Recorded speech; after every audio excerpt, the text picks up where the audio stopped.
സല്ലല്ലാഹു അലാ മുഹമ്മദ് സല്ലല്ലാഹു അലൈഹി വസല്ലം സല്ലല്ലാഹു അലാ മുഹമ്മദ് സല്ലല്ലാഹു അലൈഹി വസല്ലം. ഓരെ നമുക്കൊന്ന് അടുപ്പിച്ചിട്ട് നന്നാക്കിയെടുത്തെങ്കിൽ ആഭാസോ എല്ലാം നിൽക്കും. നബി സല്ലല്ലാഹു അലൈഹി വസല്ലം തങ്ങളെ പ്രിയപ്പെട്ട മോളല്ലേ സയ്യിദത്തുന ബീവി ഫാത്തിമത്തു സഹ്റാ. ഉറക്കെ പറയണം, പോരാ, ഞാൻ ചുരുക്കുകയാണ്. സയ്യിദത്തുന ബീവി ഫാത്തിമത്തു സഹ്റാ റളിയല്ലാഹു അൻഹാ. ആ ഫാത്തിമ ബീവി റളിയല്ലാഹു അൻഹ ആരാന്നറിയോ? ഉമ്മ. മറക്കപ്പുറത്തിരിക്കുന്ന ഉമ്മമാരോട് ഞാൻ പറയാണ്, മഹ്ശരിൽ ഒരു രംഗം വരാനുണ്ട്. അള്ളാഹു ആ സദസ്സിൽ കൂടാൻ ഞങ്ങൾക്ക് ഭാഗ്യം തരട്ടെ. ഫാത്തിമ ബീവി സ്വർഗത്തിലേക്ക് പോകുന്ന ആ സമയത്ത് അവിടെ ഉണ്ടാകാൻ ആഗ്രഹമുള്ളവരൊക്കെ ഒന്ന് കൈപൊക്കെ നോക്കട്ടെ. ബിസ്മില്ലാഹ്. അല്ലാഹു തൗഫീഖ് ചെയ്യട്ടെ. യൗമോ റബ്ബേ, നമുക്കൊന്ന് ദ്വാരക്ക. ഇവിടെ ഒരു മണവാട്ടി ബീവി എന്ന മഹദിയുടെ പിന്നെ ദൊമ്പോ പന്തല്, അതിന്റെ ചുവട്ടിലാണ് ഞങ്ങൾ ഇരിക്കുന്നത്. ഇതിന്റെ ബറക്കത്തുകൊണ്ട് അള്ളാഹു ആ പന്തലിൻ ചുവട്ടിൽ ഞങ്ങൾക്കൊരു ചെറിയ ഇടം തരട്ടെ. ഫാത്തിമ ബീവി റളിയല്ലാഹു അൻഹ സ്വർഗത്തിലേക്ക് പോകുന്ന രംഗ ഇമാമികൾ കിതാബിൽ എഴുതി വെച്ചിട്ടുണ്ട്. ഉമ്മമാരോട് ഞാൻ പറയാം, ഫാത്തിമ ബീവി ഇങ്ങനെ സിറാത്ത് പാലത്തിന്റെ മുകളിൽ കയറും. മഹാന്മാര് കിതാബിലൊക്കെ എഴുതി വെച്ചത് കാണാൻ, ഞാനിപ്പോ അത് വായിച്ചു പറയില്ല. ഇബ്നു ഹജറിൽ ഹൈതമി തങ്ങളെ സ്വവായിഖുൽ മുഅരിക്കയിൽ പറയുന്നുണ്ട്, ഫാത്തിമ ബീവി ഇങ്ങനെ സിറാത്ത് പാലത്തിന് മുകളിൽ കയറും. കയറുമ്പോ ഒരു വിളി വരും, യാ അഹ്ലൽ ജമാഇ, ഇവിടെ കൂടിയ ആളുകളെ, നക്കിസൂ റൂസക്കും, നിങ്ങൾ എല്ലാരും തല ഒന്ന് താഴ്ത്തി നോക്കാം, എല്ലാരും തല കീഴിലിട്ട് നോക്കാം. അപ്പോ അവിടെ നിന്ന് ഒരു വിളി വരും, വഗുല്ലു അബ്സാറഹും, നിങ്ങളെ കണ്ണെല്ലാം ഒന്ന് മുച്ചി നോക്കാം, കണ്ണ് തുറന്നിടണ്ട, തലെല്ലാം ഒന്ന് കീഴാക്കിയിട്ട് കണ്ണൊന്ന് മുച്ചിരി. ഇപ്പൊ ഇവിടുന്ന് വിട്ടുകിടക്കും ഫാത്തിമത്തു ബിന്തു മുഹമ്മദ് സല്ലല്ലാഹു അലൈഹി വസല്ലം. മുഹമ്മദ് നബി സല്ലല്ലാഹു അലൈഹി വസല്ലം തങ്ങളുടെ മകളായ ബീവി ഫാത്തിമ ഇപ്പൊ ഇതിലൂടെ വിട്ടുകിടക്കുകയാണ്. ഫാത്തിമ ബീവിയെ സ്വർഗത്തിലേക്ക് ആനയിച്ചു കൊണ്ടുപോകുന്നാര്? ഇപ്പൊ ബഹുമാനപ്പെട്ട ഉസ്താദും ഉസ്താദിന്റെ ബേക്കിൽ ഞാനൊക്കെ ഇങ്ങനെ വരുമ്പോ നമ്മളെ പുള്ളോ ഡപ്പ് മുട്ടിട്ട് ആനയിച്ചില്ലേ? എന്നാൽ ഫാത്തിമ ബീവി റളിയല്ലാഹു അൻഹായെ ഉമ്മ ശരിക്കും കേട്ടോ, കല്യാണ വീട്ടില് ആണുങ്ങളെ മുന്നിൽ പോയിട്ട് മുഖം വെളിവാക്കിയിട്ട് ആഭാസം കാണിക്കുന്നവരില്ലേ? ഈ സദസ്സിൽ അത്തരത്തിലുള്ള പെൺകുട്ടി ഇല്ല എന്ന് എനിക്ക് 100% അറിയാം. പക്ഷെ എന്റെ വിഷയം അതായതുകൊണ്ട് ഞാൻ അതങ്ങ് ടച്ച് ചെയ്ത് പോകുന്നു എന്ന് മാത്രമോ. അതേ സ്റ്റേജിൽ കയറിയിട്ട് പുതിയ ആപ്പിളന്റെ കൂടെ നിന്നിട്ട് പുതിയ പെണ്ണിന്റെ കൂട്ടുകാരികൾ എന്ന് പറഞ്ഞിട്ട് അന്യ പുരുഷന്റെ മുന്നിൽ നിന്നിട്ട് ഫോട്ടോ എടുക്കുന്നതിന് ഫോസ് കൊടുക്കുന്നവരില്ലേ? ഇവരാരാണ്? നിസ്കരിക്കാത്തവരാണോ? ഇവര് ഖുർആൻ ഓതാത്തവരാണോ? ദിക്ർ ചൊല്ലാത്തവരാണോ? തസ്ബീഹ് ചൊല്ലാത്തവരാണോ?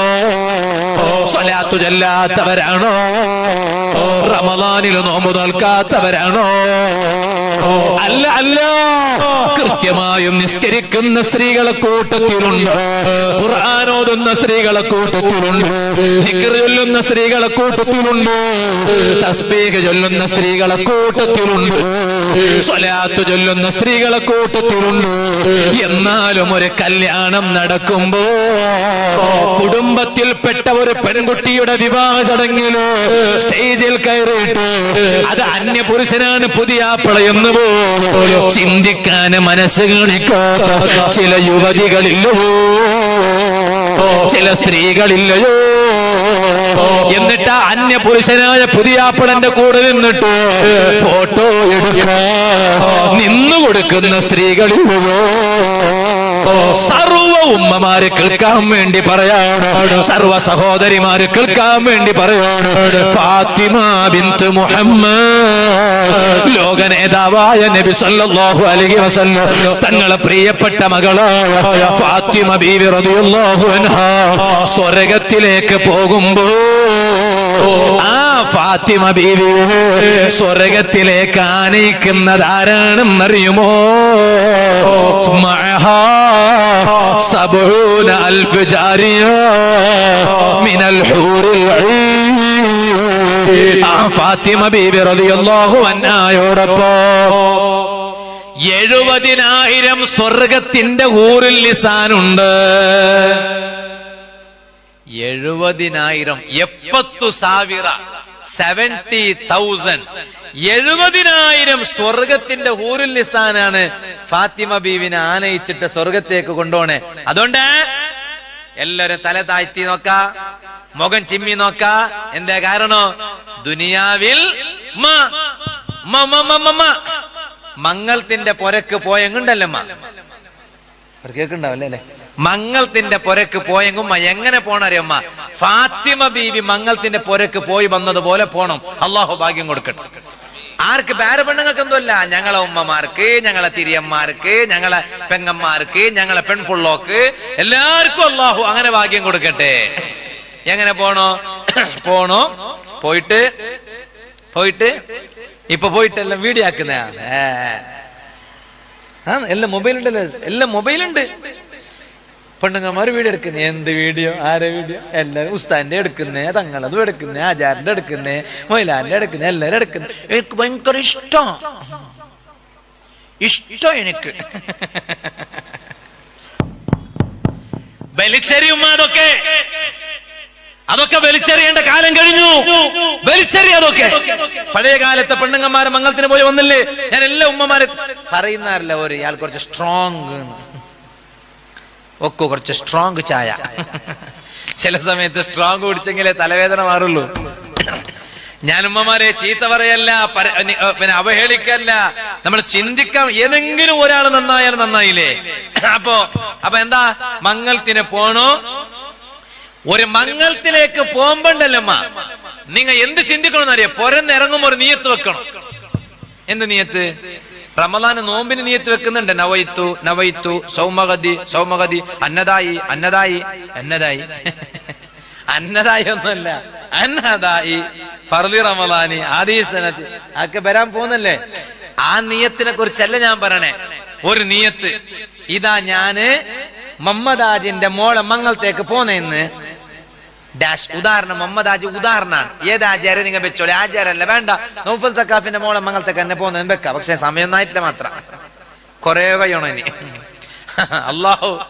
അള്ളാഹു റബ്ബേ, അള്ളാഹു ഞങ്ങൾക്കും ഞങ്ങളുടെ കുടുംബത്തിനും ആഫിയത്തുള്ള ദീർഘായുസ്സ് നൽകട്ടെ. ഇന്ന് ഞാന് ദുബായ് എയർപോർട്ടിലുള്ള സമയത്ത് 2-3 മക്ക വന്നിട്ട് പറഞ്ഞ് കൈ തന്നിട്ട്, ഉസ്താദേ ദ്വേർക്കണോ? എന്താ? ഞങ്ങൾ അർജന്റ് നാട്ടിലേക്ക് പോവാൻ കീഞ്ഞതാണ്. എന്തേ? ഉമ്മ മരിച്ചു ഉസ്താദേ. ഉമ്മക്ക് എന്തോ തീരാണ്ടുണ്ടായിനാ? ഇല്ല, അങ്ങനൊന്നും ഉണ്ടായിട്ടില്ല ഉസ്താദ്, ഉഷാറുണ്ടായി. എത്ര വയസ്സായിന്? 63 വയസ്സായി. 63 വയസ്സായ ഉമ്മ മരിച്ചു ഉസ്താദേ, ദ്വാർക്കോണോന്ന്. പാവം. ഞാൻ ഇങ്ങനെ നോക്കുമ്പോണ്ടല്ല, എല്ലാരും മുഖത്ത് ഈ ഗൾഫിൽ നിന്ന് നാട്ടിലേക്ക് വരുന്നവരെ മുഖണ്ടല്ല, അതൊന്ന് നോക്കണം. ഞമ്മ ഈ ഗൾഫുകാരെന്ന് പറഞ്ഞിങ്ങണ്ട, ഓൻ തരുന്ന പൈസ മീറ്റു 5000 കുറഞ്ഞു പോയിങ്ങണ്ടല്ലേ. ഓൻ പണ്ട് തന്നോണ്ടായോ? ഇപ്പൊ തരുന്നില്ല. ഓന്റെ അവസ്ഥ എന്തെന്ന് ഓൻക്കും ഓന്റെ റബ്ബിനും അറിയാലോ. അങ്ങനെ പറയാൻ പറ്റുക? അതുകൊണ്ട് തന്നെ ഗൾഫിൽ നിന്ന് ഇങ്ങോട്ട് വരുന്ന ആളുകളെ മുഖം നോക്കണം. അവിടെ ഇങ്ങനെ എയർപോർട്ടില് ചില പെണ്ണുങ്ങന്മാരെല്ലാം എയർപോർട്ടിലേക്ക് പോന്നെ ഓർത്തം ദുബായിക്കാവാ. ഇടീ കുടുംബ കാന്താനെ പോന്നെ. എവിടേക്ക്? എയർപോർട്ടിലേക്ക്, ദുബായിക്ക് പോവാൻ. ഞാൻ പറയട്ട, അവിടെ നിങ്ങ പോയി നിൽക്കുമ്പോണ്ടല്ല, അവിടെ ഇങ്ങനെ അറൈവലിൽ ഇങ്ങനെ ആളുകൾ ഇങ്ങനെ പെട്ടിയെല്ലാം ഊന്നിട്ട് ഇങ്ങനെ വരും. അപ്പോ പുരുഷന്മാരോട് ഞാൻ പറയാണ്, ചില ആണുങ്ങൾ അതിലൂടെ വരുമ്പോ അവരെ മുഖം നോക്കണം. മക്കൂട്ടത്തില് ഭാര്യ മരിച്ചിട്ട് വരുന്ന ഭർത്താവുണ്ട്, മോൻ മരിച്ചിട്ട് വരുന്ന ബാപ്പുണ്ട്, സ്വന്തം ഉമ്മയും ബാപ്പയും മരിച്ചിട്ട് വരുന്ന മക്കളുണ്ട്. അപ്പൊ ഇവരെ മുഖത്തേക്ക് ഞാൻ ഇങ്ങനെ നോക്കും, എല്ലാരും മുഖത്ത് ഭയങ്കര സന്തോഷാണ്. ഈ 3 മക്കളെ മുഖത്ത് വല്ലാത്ത ദുഃഖം. എന്താ? ഉമ്മാന്റെ മയ്യത്ത് കാണാൻ വേണ്ടി വരികയാണ്. അവർ ഗൾഫിലേക്ക് പോകുമ്പോ, മോനെ പോന്നതാ, വേം വരിയാവാ എന്ന് പറഞ്ഞിട്ട് ജീവനുള്ള ഉമ്മ പറഞ്ഞയച്ചതാണ്. അന്നവർ ഗൾഫിലേക്ക് പോകുമ്പോ ചിന്തിച്ചില്ല, ഞങ്ങൾ ഇനി മടങ്ങി വരുന്നത് ജീവനില്ലാത്ത ഉമ്മനെ കാണാനാണെന്ന് ചിന്തിച്ചില്ല. അങ്ങനെയുള്ള രംഗം നമ്മളെ കൺമുന്നിൽ കാണുമ്പോ എന്തുകൊണ്ട് ഇനിയും നമുക്ക് നന്നായിക്കൂടാ? വയനാട് ദുരന്തം കണ്ടില്ലേ നമ്മള്?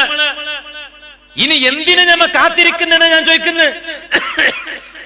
വയനാട് ദുരന്തം നടന്നില്ലേ?